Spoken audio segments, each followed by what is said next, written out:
Hey, stop, tu roules sur le boulevard BD. Ce manga est fait pour toi. Rebuild the World, tome 7. C'est dans un face-à-face impitoyable que l'on retrouve Akira. Le chasseur de reliques vient de marquer un point contre Yajima, un cyborg qui, à terre, tente de convaincre Shiori et Reina qu'il a été visé par Akira. La réalité est tout autre. Ce dernier n'a fait que défendre sa vie. Shiori en doute et veut s'assurer de la vérité. Celle-ci lui reviendra en pleine face lorsque Yajima va se précipiter sur Reina pour la prendre en otage. Il est un voleur de reliques. Elles doivent être dissimulées dans les environs. Il ne laissera aucun témoin. Akira refuse de baisser les armes. Shiori veut sauver son ami. Leur ennemi commun n'a plus qu'à les regarder se mettre d'accord. Et ça ne va pas se faire sans mal.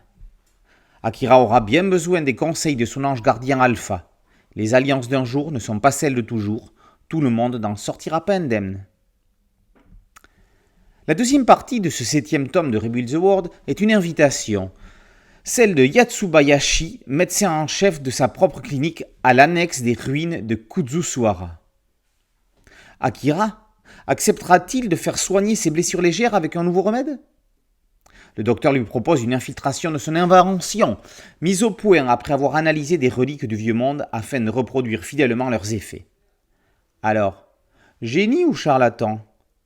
Dans un monde post-apocalyptique, il faut parfois faire le choix le moins pire pour prendre des risques mesurés. Akira repartira-t-il sur un terrain de chasse ? L'heure des choix. Voici un titre qui serait très bien allé pour les deux parties de cet épisode. Si l'histoire avait été européenne, on aurait pu penser que les auteurs se seraient inspirés, moralement, pas physiquement, du professeur Raoult pour le docteur Yatsubayashi. Son liquide vert est de la chloroquine du médecin marseillais. Graphiquement, Kirihito Ayamura est passé au niveau supérieur.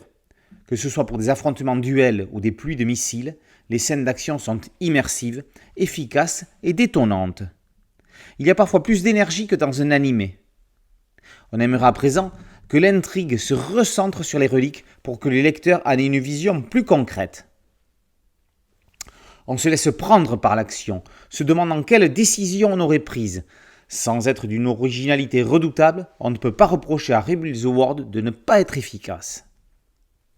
Rebuild the World, tome 7, par Kirihito Ayamura, est paru chez Vega Dupuis.